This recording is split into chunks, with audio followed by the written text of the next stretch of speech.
దాని మీద ఎంతమంది సైంటిస్టులు వర్క్ చేశారంటే, చాలా మంది సైంటిస్ట్ చేసి ఇది ఏ మాత్రం ఒక మందు పాత్ర కానీ, అర్థమవుతుందా, దేని చేత ఇది కూలబడలేదు. అది ఎలా కూలిందో ఇప్పటికి ఎవరు కూడా చెప్పలేకపోతున్నారు. పురాతన శాస్త్రవేత్తలు ఒక గోడ కూలిపోతే అది దేని వల్ల కూలిందో కూడా వాళ్ళు చెప్పగలుగుతారు. ఎంతమంది తెలిసి విషయం తెలుసా? అది వరద వల్ల కూలిపోయింది అది. కానీ దాన్ని టెస్ట్ చేసి చెప్పిన వాళ్ళు ఏంటి తెలుసా? ఇది అద్భుతం, ఇది ఇప్పటికి ఎలా జరిగిందో ఎవరు కూడా, నీ జీవితంలో కూడా ఎలా జరిగిందో అద్భుతం నీకు తెలియదు. దేవుడు చెప్పే విషయాలు నీకు అర్థం కాదు. ఒకసారి నీకు అవి అర్థం కాని విధంగా ఉంటాయి. దైవసేవకులు చెప్పిన ప్రవచనాలు కావచ్చు, ఒకసారి వాక్యము కావచ్చు, వీళ్ళన్నీ ఇలాగే చెప్తారు. నీ సమస్య అర్థం కానట్టుగా ఉంటుంది. ఆ రోజు ఇశ్రాయేలు ప్రజలు 6 సార్లు తిరుగుతూ ఉంటుంటే మీరు వెర్రివారు అనుకున్నారు. ఎవరు? ఎరికో పట్టణంలో ఉన్నవారు, తెలివి లేని వారు అనుకున్నారు. ఇదంతా టైం వేస్ట్ అనుకున్నారు. కానీ 7వ రోజు ఏమైంది? 7 మార్లు తిరిగి వారు కేకలు వేసినప్పుడు ఏమైందంట? గోడలు కూల్చబడ్డాయంట. ఎప్పుడైతే యెహోషువ మరి ఆ ఎరికో గోడలు కూలిపోయిన తర్వాత మళ్ళీ అక్కడ ఉన్న ప్రజలకు ఏం చెప్పాడంట? ఎవరైతే ఈ కట్టడం మళ్ళీ తిరిగి కట్టాలనుకుంటారో కడితే ఏమవుతారు? వాళ్ళ పెద్ద కుమారుడు, జ్యేష్ఠ కుమారుడు, పెద్ద కుమారుడు చనిపోతాడు. ఎవరైతే చేస్తారో వాళ్ళ చిన్న కుమారుడు చనిపోతాడు. ఈ విషయము తెలియక, అది 1 రాజుల గ్రంథంలో ఉంటుంది. వాళ్ళు తెలియక ఒక ఇంటిలో బిడ్డలు ఏం చేస్తారంటే, ఒక రాజు పిల్లలు ఏం చేస్తారంటే వాళ్ళు కడతారనమాట. కట్టినప్పుడు తన జ్యేష్ఠ కుమారుడు చనిపోతాడు. వాటికి పునాదులు వేసినప్పుడు తన చిన్న కుమారుడు కూడా చనిపోతాడు. కొంతమంది ఏమనుకుంటారో తెలుసా అండి? నాకు దేవుడు వద్దు, నాకు దేవుడు భయం వద్దు, ఎవరు ఏ విధము చేతైనా సరే నాకు అందులో ప్రాఫిట్ దొరకాలి. ఏంటి? లాభము అనండి. లాభము. దైవజనుడు ఎలా అంటే నాకేంటి, నాకు లాభం కావాలి, నాకు ఆశీర్వాదం కావాలి, నాకు మేలు కావాలి. అయితే ఆ ప్రవక్త వచ్చి, ఓకే వీళ్ళు ఇలా అన్నారు కదా చెప్పేసి ఏమడిగారంట తెలుసా? ఎరికో గోడలు ఎవరు కడతారు నాయన అడిగారంట. ఎరికో గోడలు తిరిగి ఎవరు? అక్కడ ఏముంది? ఎరికో గోడలు కట్టిన వాళ్ళు ఏమవుతారు? శాపగ్రస్తులు. చనిపోతారు. చచ్చిపోతారని ఉందా లేదా? శాపం ఉందా లేదా? మనం మేధావులం కదా, దేవుని వాక్యం క్లారిటీగా తెలుసుకోక ఆశావాదులు అంటారు చూసారా? ఏం జరిగింది నాకు అందులో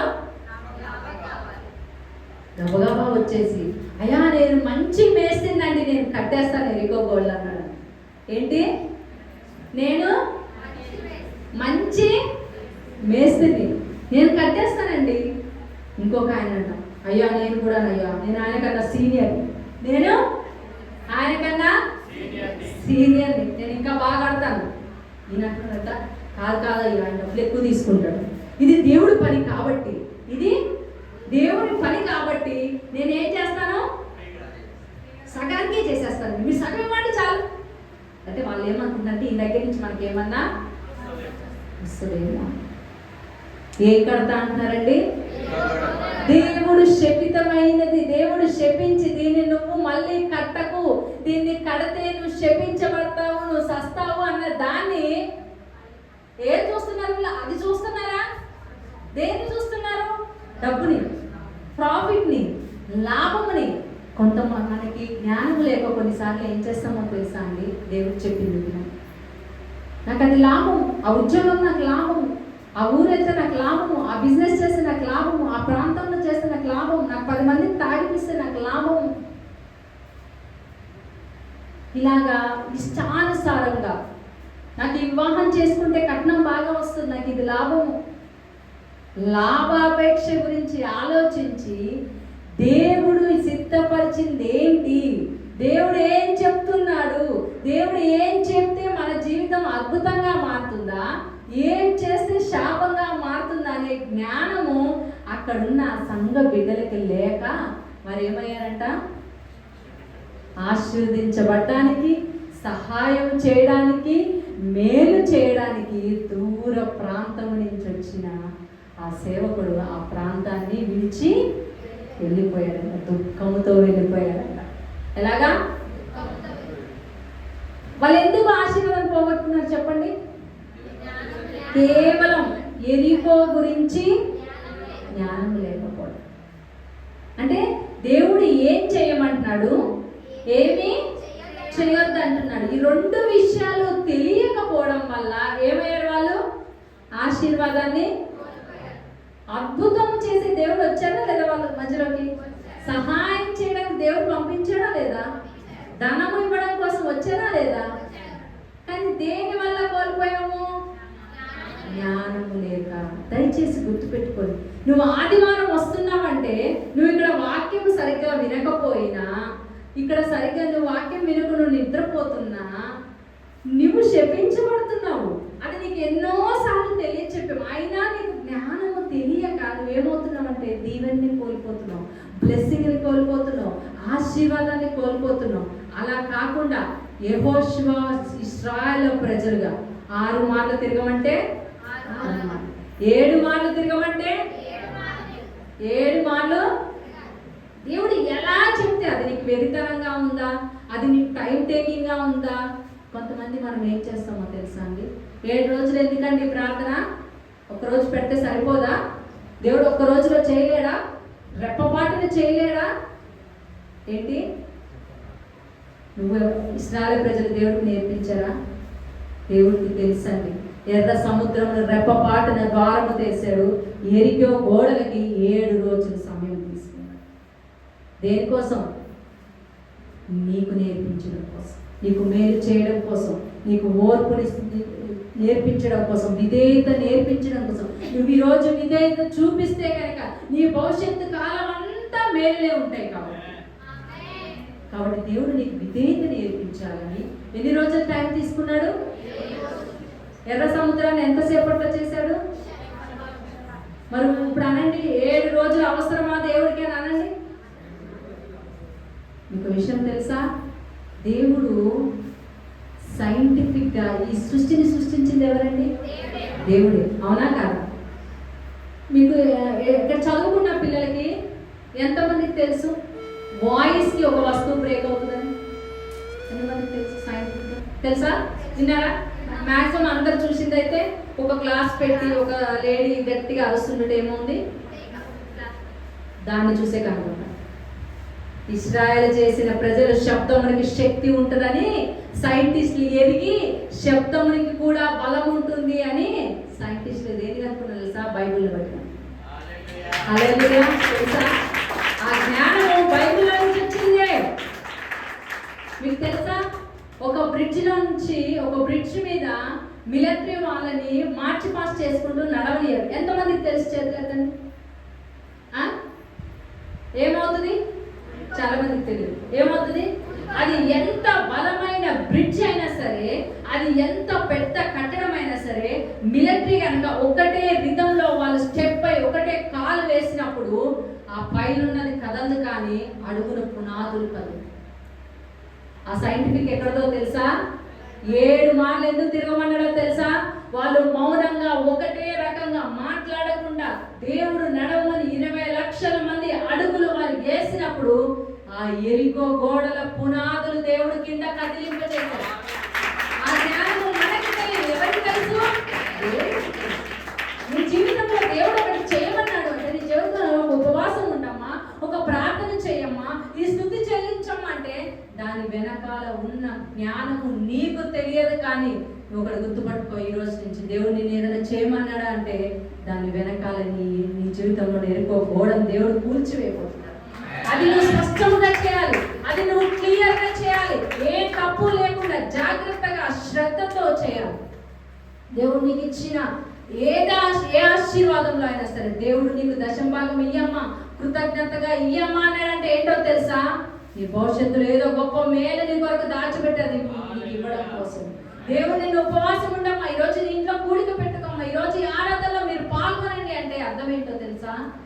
నీ జీవితంలో ఎరికో గోడలు దేవుడు కదిలింప చేయాలనుకుంటున్నాడు. నువ్వు దేవుడు చెప్పినట్టుగా అడుగు వేస్తే గనక ఎరికో పునాదులు నీ జీవితంలో కదలబడతాయి. నువ్వు దైవజనుడు చెప్పినట్టు 9 కంటే నేను 12కి వస్తా, వస్తాను, నేను 2ంటికి వస్తాను, నేను 3ంటికి వస్తాను అంటే నువ్వు ఇక్కడ ఒక అడిగేసావు, ఇక్కడ ఒక అడిగేసావు, నీ ఇష్టానుసారంగా నడిచావు కాబట్టి ఏ గోడ పునాది కదలదు. అర్థమవుతుందా? ఈ రోజుల్లో నీ జీవితంలో ఇంకా వ్యాధి ఉందంటే, ఇంకా రోగం ఉందంటే, ఇంకో సమస్య ఉందంటే ఒకటి గుర్తుపెట్టుకో, నువ్వెక్కడో సరిగ్గా దేవుళ్ళు నడవట్లేదు. చెక్ చేసుకోవాలి, నిన్ను నువ్వే చెక్ చేసుకోవాలి, నిన్ను నువ్వే సరి చేసుకోవాలి, నిన్ను నీవే అడగాలి. దేవా, నా జీవితంలో ఉన్న ఎరికో సమస్య పోవడానికి నేను ఏమి చేయవలనో నాకు తెలియచెప్పుము, నేను చక్కగా నడుస్తాను. నువ్వు మౌనంగా నడవమంటే మౌనంగా, కేకలు వేయమంటే. ఇశ్రాయేలు ప్రజలు, దేవుడు ఎలాంటి దేవుడో తెలుసా? ఆయన ప్రజల కోసం ఆయన పరలోకం నుంచి మీ మధ్యలోకి వచ్చాడు. ఈరోజు మీ మధ్యలో మిమ్మల్ని ఆశీర్వదించడానికి వస్తున్నాడు, అద్భుతములు చేయడానికి వస్తున్నాడు, ఆశ్చర్య కార్యములు చేయడానికి వస్తున్నాడు. దైవజనుడు హల్లెలూయా అని చెప్తే హల్లెలూయా అని మనం ఎందుకు అనాలి? ఏమండి, ఎందుకు కేకలు వేయాలి? ఎందుకు అలా వేయాలి? నాకు జలుబు వచ్చింది, నాకు గొంతు నొప్పి, నాకు దగ్గు ఉంది. మీరు గుర్తుపెట్టుకోండి, మీరు గమనించండి. సంఘంలో మనం ఒక 50 మంది ఉన్నాం అనుకోండి, 25 మందే హల్లెలూయా అంటారు, ఇంకో 25 మంది అన్నారు. మీరు అదే గుర్తుపెట్టుకోండి, హల్లెలూయా అన్న 25 మందే సాక్ష్యం చెప్తారు తప్ప మౌనంగా ఉన్నాడు ఎప్పుడు చెప్పు. అక్కడ పరలోకం నుంచి ఒక కత్తి పట్టుకొని వచ్చాడు. ఆయన ఎక్కడున్నారు అనుకుంటున్నారు? వారితో పాటు 6 రోజులు నడిచాడు దేవుడు. హల్లెలూయా. వారితో పాటు 7వ దినం దేవుడు అక్కడ ఉన్నాడు. ఈరోజు దేవుడు నీతో పాటు ఉండాలని ప్రతి నిమిషము కోరుకోవాలి, ప్రతి నిమిషము, ప్రతి రోజును కోరుకోవాలి. దేవుడు నీతో ఉండాలి, చేయాలనే పట్టుదల నీకు ఉండాలి. అది ఎంత కష్టమైనా, అది ఎంత వెర్రితనంగా ఉన్నా, అది ఎంత పిచ్చిగా నీకు అనిపించినా కానీ దేవుడు చెప్పినట్టుగా నువ్వు నడిచే విధానంలో వెళ్తే కనుక నిశ్చయంగా దేవుని మహిమను చూస్తావు. ఆ రోజు ఎరికో పట్టణం వాళ్ళు ఎవరిని స్తుతించారో తెలుసా? ఆ ఎరికో పట్టణంలో రాహాబు అనే ఒక వేశ్య ఉండేది. ఆమె ఏమన్నదో తెలుసా? మీ దేవుడు గొప్పవాడని నేను విన్నాను, మీ దేవుడు అద్భుతములు చేసేవాడు అని నేను విన్నాను, దయచేసి నన్ను జ్ఞాపకం చేసుకోండి. ఒక పాపాత్మురాలు. ఎవరిని బట్టి మార్చబడదండి? ఇశ్రాయేలు క్రమశిక్షణ, దేవుని బట్టి కాదు.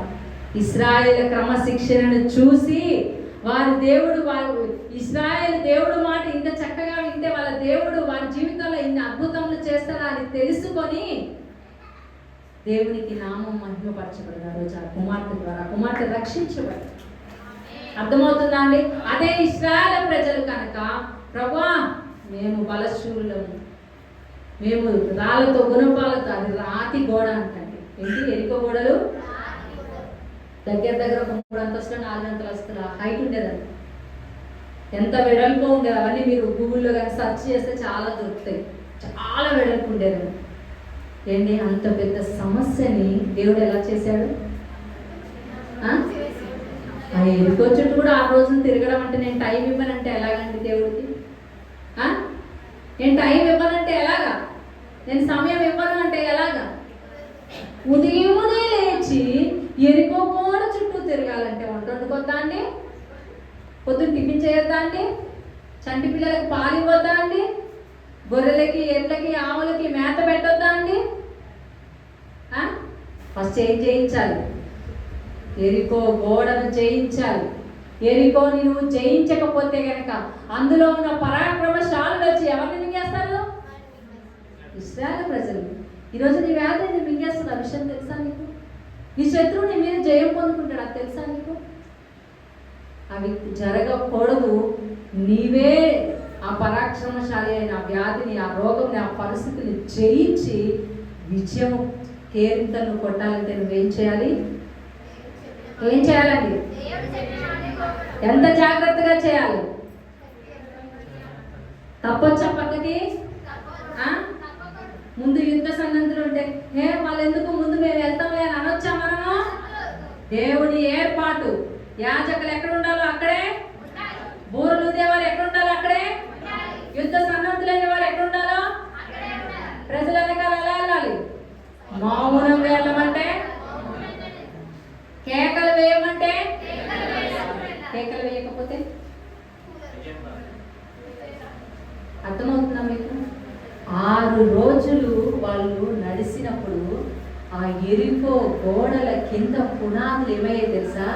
కదిలిపోయాయి. కానీ ఎవ్వరికి తెలియదు. ఎవరికి తెలుసు? నీకు తెలుసా? నాకు తెలుసా? తెలియదు. ఆ రోజు మనం ఏమనుకుంటాం? సనుడే సమస్యలు అంటే ఎందుకు ఈ బ్రతుకు, ఎందుకు ఈ బ్రతుకు, చచ్చిపోతే మేలు, చావైతే మేలు, ఇది పోతే బాగుండు, అది పోతే బాగుండు. వాళ్ళు చూడు ఎంత మంచి బిర్యానీ కొనుక్కుంటున్నారో, వాళ్ళు చూడు ఎంత మంచి చికెన్ కొనుక్కుంటున్నారో, వాళ్ళు చూడు ఇల్లు కొనుక్కున్నారు, నాకు ఇల్లు లేదు, నాకు పట్టు చీర లేదు, నాకు ఈ 6 రోజులు కొనుక్కుంటు. దేవుడు అద్భుతం ఆల్రెడీ స్టార్ట్ చేస్తారన్న విషయం తెలుసా మనకి? తెలియదు. సంగేసుకుని ముగేసుకున్నాం. 7వ రోజు ఒక్క మాట చెప్తున్నానండి. 10 లక్షల మంది కేకలు వేసి 10 లక్షల మంది కేకలు వేయలేదు అనుకుందాం. హల్లెలూయా. ఏంటి? 10 లక్షల మంది కేకలు వేసి 10 లక్షల మంది సరిపోతుందా శబ్దము? ఇంకో గోడలు కూడా సరిపోతుందా? సైంటిస్టులు ఈ అద్భుతం ద్వారా కనుగొన్నది ఏంటంటే, మీరు ఇప్పుడు చూసారు, ఒక స్త్రీ గట్టిగా పాడితే ఏమవుతుంది? క్లాసు అంటే అది పర్టికులర్గా పర్ఫెక్ట్గా ఒక పవర్, ధ్వనికి కూడా ఒక శక్తి, ఆ శక్తి వచ్చి తాకితేనే పగిలింది.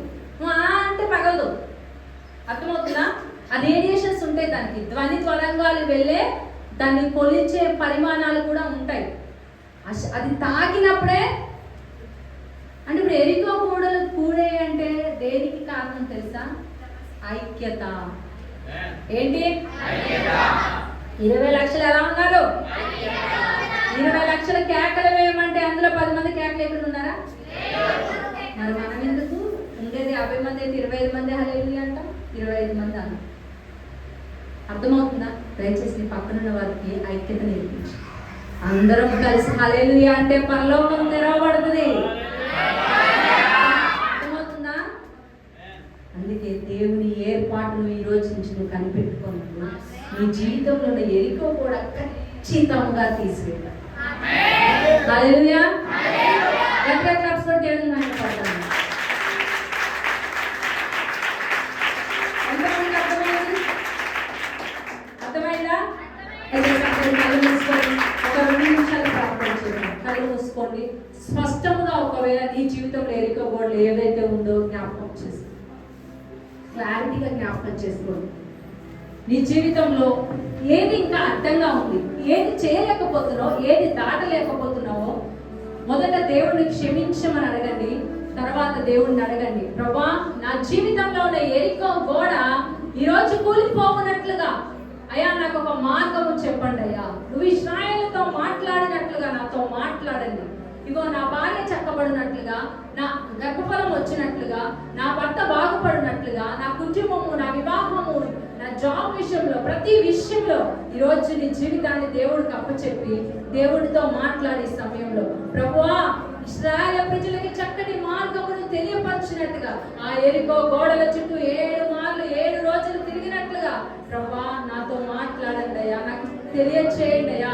ఈ రోజు నుంచి నువ్వు చెప్పింది చెప్పినట్టు చేసినట్లుగా నన్ను నేను బలపరుచుకొని, నన్ను నేను స్థిరపరచుకొని యుద్ధ సన్నద్ధులై తండ్రి నేను క్రీస్తు కొరకు నిలబడి సాక్షిగా నిలబడతానయ్యా.